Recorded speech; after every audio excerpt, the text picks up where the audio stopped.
Olá,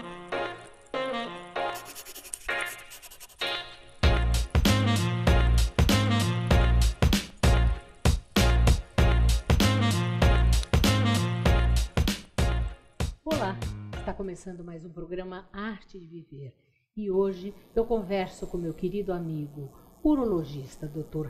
Ricardo Aum e vamos falar sobre a próstata, na verdade, e a prevenção ao câncer de próstata nesse mês que estamos chamando de Novembro Azul, que é o mês dedicado à prevenção do câncer da próstata, na verdade? Exatamente, Mônica. Mais ou menos o fato, falar da próstata, uma glândula que está logo abaixo da bexiga, mas que, infelizmente, prevalece muito a moléstia maligna nela. É o segundo tumor que mais acomete o homem. O primeiro visceral. O tumor que mais acomete o homem é o tumor cutâneo, de pele. Mas o visceral é o de próstata. Para você ter uma ideia, este ano, em 2018, 70 mil novos diagnósticos da doença no Brasil serão feitos, ou estão sendo feitos. Ao que se deve esse aumento? É a longevidade maior? Olha, a gente vai filosofar um pouco aí. A longevidade, 75 anos hoje, né? Isso se faz com que haja mais clientes para se examinar. Tecnologia também. Eu sou de uma época em que não existia, comecei a exercer medicina, não tinha tomografia, ressonância, e não tinha o antígeno prostático específico. A prevenção era um toque retal. O que o toque retal revela? Revela o tamanho da glândula, o tamanho, o volume dessa glândula, mas o mais importante é a consistência. A próstata, o urologista aprende, ele tem uma consistência fibroelástica, amolecida. Ao toque não há nenhuma resistência, ela é macia. Quando no meio desse tecido você é surpreendido por um nódulo pétreo, algo mais endurecido, como se fosse um pequeno caroço de azeitona, então aquele nódulo endurecido revela ao urologista a suspeita do cliente ser portador de uma doença.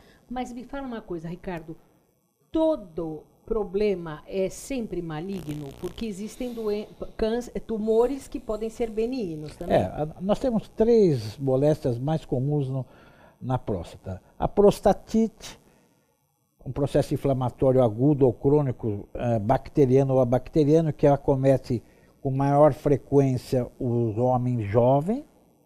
Temos a hiperplasia prostática benigna, este aumento gradativo da glândula, que, para você ter uma ideia, aos 70 anos, 75% dos homens são portadores de hiperplasia prostática benigna. O que isso acaba acarretando? A próstata cresce e estreita a uretra. E o homem se surpreende com fluxo miccional fraco. Não consegue ir ao banheiro. Mas vai várias vezes. Acorda 2, 3 vezes à noite. Isso e acaba ficando incomodado socialmente até pela frequência que ele tem que ir à toalete. É feito um exame, vê que é uma próstata aumentada, mas macia. É uma hiperplasia prostática benigna. Ele se submete a uma série de exames, se chegando à conclusão de que, de fato, estamos diante de uma hiperplasia e ele tem essa frequência, se opera. Mas desses 75% dos homens com 70 anos que são portadores de hiperplasia, só 1/3 necessitam serem operados. Os outros 2/3, com medicamentos para melhorar o fluxo ou para diminuir a glândula, o cliente vai conviver em harmonia com a sua hiperplasia prostática benigna. Esses são os 2 casos. Os 2 casos. E o terceiro é a neoplasia maligna de próstata, não é? Então aí sim é uma moléstia muito prevalente no homem e que à medida com o passar dos anos, a partir dos 50 anos é o mais usual, aos 80 anos, para você ter uma ideia, praticamente quase que 40% dos homens são portadores da moléstia. Mas nessa idade a doença costuma ser mais indolente, o tumor é menos agressivo. É mais agressivo no paciente mais jovem, não é? Quer dizer que à medida que for passando o tempo, seria uma doença menos grave, vamos dizer assim. Para você ter uma ideia, a prevenção hoje se faz a partir dos 50 anos. Quer dizer que eu achei que o exame de toque, tudo isso, e o PSA, a gente começasse com 40 anos, o homem começasse com 40?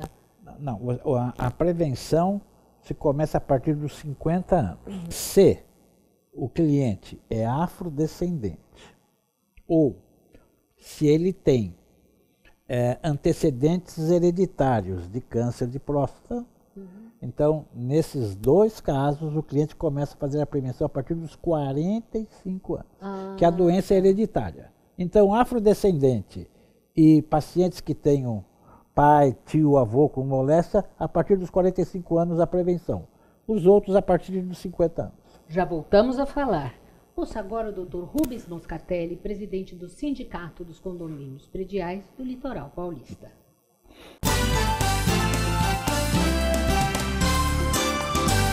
Obrigado, Mônica. Um tema que sempre nos perguntam é como a Assembleia deve ser montada para a escolha do síndico contratado, ou, como o mercado chama, síndico profissional.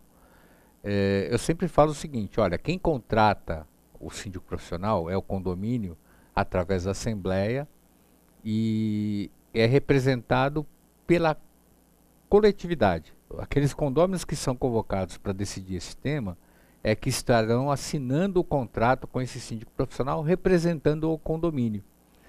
Mas é importante, antes de fazer qualquer tipo de contratação ou de convocação para essa finalidade, olhe muito a sua convenção condominial para observar se há algum tipo de proibição para que esse tipo de trabalho seja remunerado. Porque não tem condição da gente entender a contratação de alguém que não é condômino que vai fazer isso voluntariamente, a não ser que a pessoa se ofereça. E mesmo assim nós temos que tomar alguns cuidados para a escolha dessas pessoas.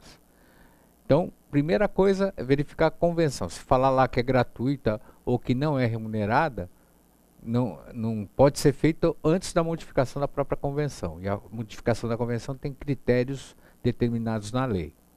Então, antes de se atropelar, procure saber isso.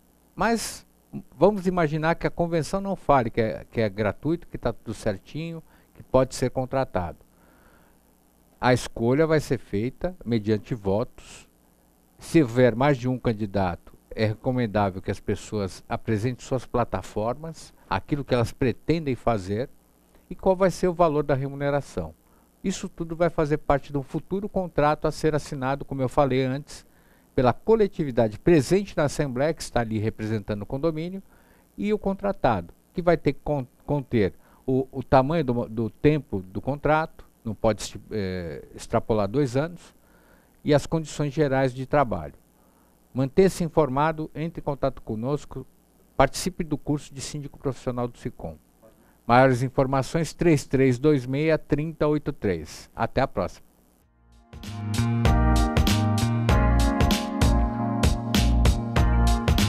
Comunicado. A Escola Santista de Astrologia está com inscrições abertas para os cursos regulares de formação em astrologia. Curso básico com turmas manhã, tarde e noite, interpretação de mapa astrológico, previsões e supervisão de mapas. A escola ainda oferece atendimento de mapas astrológicos e uma grande variedade de livros. Escola Santista de Astrologia, Rua Goitacazes, número 8. Telefone 3284-9714. Santos.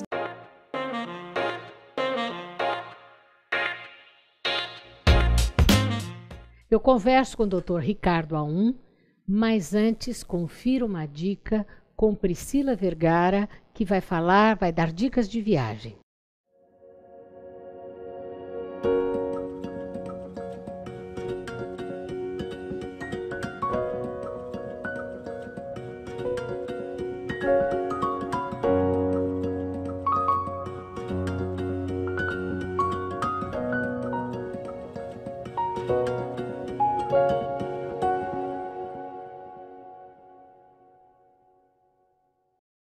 Priscila, qual é a importância do seguro de viagem?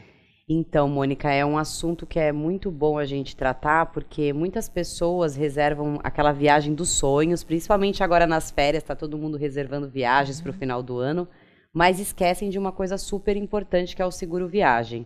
Porque quando você viaja, você já tem os gastos todos separados do que você tem de orçamento e surge aquela surpresa desagradável de ficar doente numa viagem.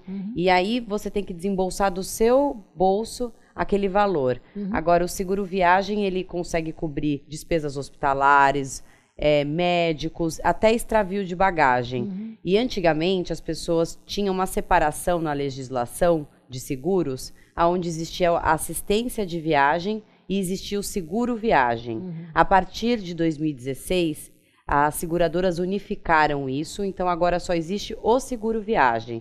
Então as pessoas que estão contratando pacotes com empresas, aqueles pacotes muito baratos, precisam tomar muito cuidado e ver qual que é o tipo de assistência de seguro viagem que eles vão ofertar para a pessoa, porque muitas vezes é um seguro muito baixo e no caso de alguma despesa hospitalar grande, a pessoa não tem isso custeado pelo seguro. Então é muito importante verificar sempre. Porque qualquer despesa com o hospital, às vezes é uma fortuna, né, Priscila? Exatamente, pode acabar com a viagem, né? Então eu acredito que é imprescindível uma família ou a pessoa indo sozinha realmente contratar um seguro de viagem. Hoje tem várias ferramentas na internet para você ver o seguro mais adequado para o local onde você vai, e seja nacional ou internacional, porque muita gente viaja pelo Brasil e também não contrata um seguro nacional. E lembrando que o seguro também, além de te ajudar com as despesas médicas, também vai te ajudar em eventuais furtos ou extravios de bagagem, entre outros serviços. Muito importante a dica. Obrigada, até semana que vem. Até semana que vem. Obrigada, Priscila. Ricardo, vamos falar um pouquinho das novidades da medicina para o rastreamento da doença. Bem, o rastreamento da doença, como eu disse anteriormente, a princípio era só o toque retal. Nos anos 80, entre os anos 80 e 90, surgiu o antígeno prostático específico. É um marcador tumoral, uma glicoproteína, e que é o marcador. O que ocorre quando a pessoa, o cliente, tem um tumor de próstata, esse marcador está elevado. E foi uma mudança do paradigma. Para você ter uma ideia, após a associação do toque e PSA, o diagnóstico aumentou em 80%. Nossa! E aí então se fez mais diagnóstico, e aí se começou a operar todo esse universo, porque se faz o diagnóstico, e aí a intenção é diagnóstico precoce com uma doença confinada à glândula. Então o que se faz? Ele é um câncer que pode espalhar muito rápido? Não, não é o habitual. Agora, como eu já falei numa outra ocasião com você, nunca e jamais não se fala em medicina. Sim. Né? Sempre tem suas exceções. Então, você tem que ter... tem que ser bem consciencioso, cuidadoso. Então, você tem um antígeno prostático alterado, tem um PSA suspeito, ou um toque suspeito, ou os dois suspeitos. O que surgiu?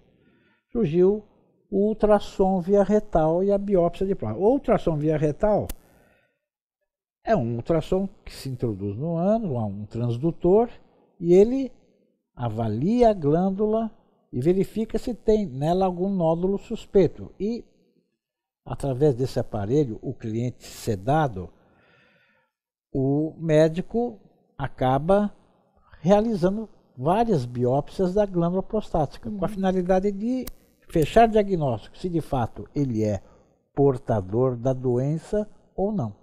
Agora, no caso, se a pessoa é portadora, o tratamento é sempre a retirada da próstata? Como que é o tratamento? Bem, uma vez feito o diagnóstico, nós vamos ter que primeiro estadiar. Estadiar é pedir exames para se verificar se a doença é confinada à próstata. Então se faz uma tomografia, uma cintilografia óssea, uma tomografia de tórax, para se verificar se a doença é órgão confinada. Se ela já é manifesta, já é disseminada, a cirurgia não será resolutiva. Ele vai para outro protocolo. Se a doença é órgão confinada, então nós vamos ter que analisar uma série de pontos. Se a doença é de baixo risco, de risco intermediário ou de alto risco. O que quer dizer isso? Tem tumores que são agressivos, tem tumores que são de baixo risco, quer dizer, de crescimento muito lento, e tem os intermediários. Então é claro, Mônica, que, por exemplo, se você tem um paciente com um tumor de alto risco, independente da idade, ele vai ter que fazer um tratamento.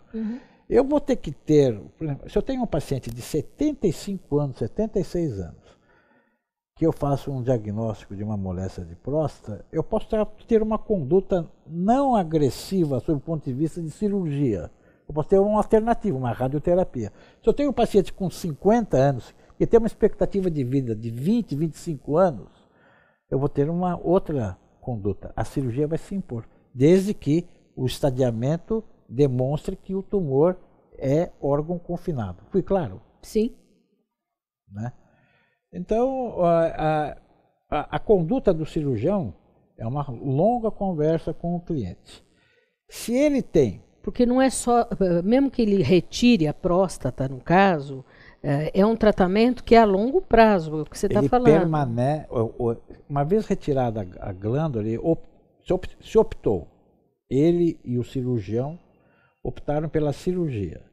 Ele permanecerá em acompanhamento pelo menos por 5 anos, com exames periódicos.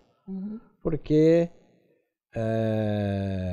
a constatação da cura só é dada alta depois de 5 anos de acompanhamento. Bom, vamos voltar a falar no nosso próximo bloco. Ouça agora a doutora Elizabeth Gaspar, especialista em ortodontia e endodontia, dando uma dica sobre saúde bucal.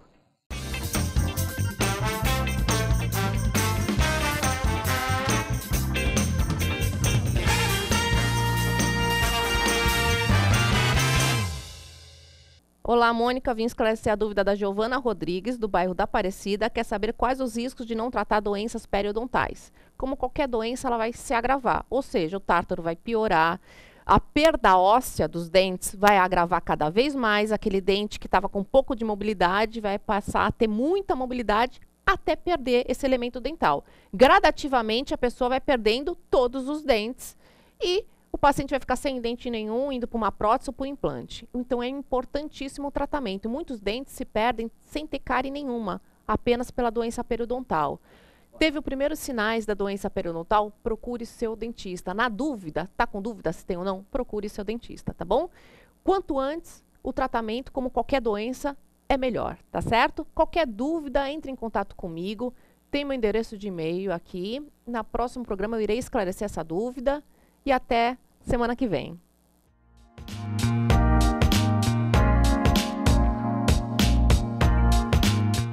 O Smart Center oferece salas executivas que podem ser utilizadas por hora, dia ou mês, além de auditórios para treinamentos, cursos e seminários, salas de reuniões e o exclusivo programa Link, em que o cliente pode divulgar o endereço e telefone do Smart Center para receber encomendas, correspondências e recados. Uma opção inteligente que tem como diferencial aliar comodidade e baixos custos. Smart Center, o seu escritório virtual definitivo.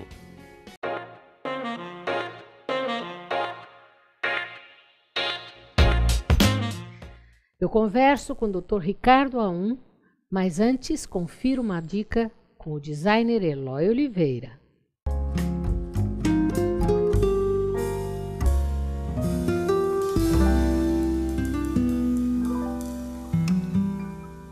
Eloy, e qual é a dica hoje? Lavabo.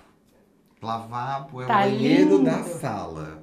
Tá lindo. E a gente tem que levar toda essa sintonia de ambiente também, né? O banheiro com a sala com o banheiro, tem que ter essa ligação, né? Aqui o ponto de mais destaque é o espelho. Então a gente já tinha uma tarefa quando a gente veio para fazer esse desenvolvimento de projeto, de que o espelho era uma coisa que não podia sair. Então, essa peça charmosa, Muito linda uma peça mesmo. de família, que tem todo um fundo para o bege, todo esse trabalho feito com folha de ouro e com esse verde, não podia estar fora. Então a gente trouxe todo esse elemento do bege para as pastilhas, para a marmoraria, para a laqueação. Então a gente levantou e trouxe uma igualdade com o espelho e o restante a gente neutralizou. Mas o que eu achei lindo são o porta-papel, o porta-toalha isso e é os uma- detalhes aqui nas... O cobre, Muito lindo, muito lindo. Até... Vindo como um detalhe, também você vê o detalhe do cobre com a louça nos puxadores, que é um charme, né? Então, uma peça tão clássica, a gente tinha que fazer uma mistura de Do moderno. moderno com detalhes pro clássico, né? Parabéns, tá lindo. Ficou bem bacana. Muito Gostou? bacana. Muito bom. Muito bacana. Que bom.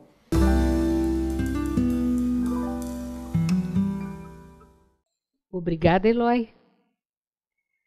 Ricardo, uma das coisas que eu acho que é importante a gente falar é que é assintomático, não é? A pessoa não sente nada. É verdade. Por isso tem que fazer prevenção. O paciente pode não ter nenhum sintoma e ser portador da doença. E só apresentar sintomas quando a doença já não ser mais órgão confinada, já está então... Ou quando ela vai fazer realmente o exame, né? Se é que vai fazer o exame, né? Exatamente.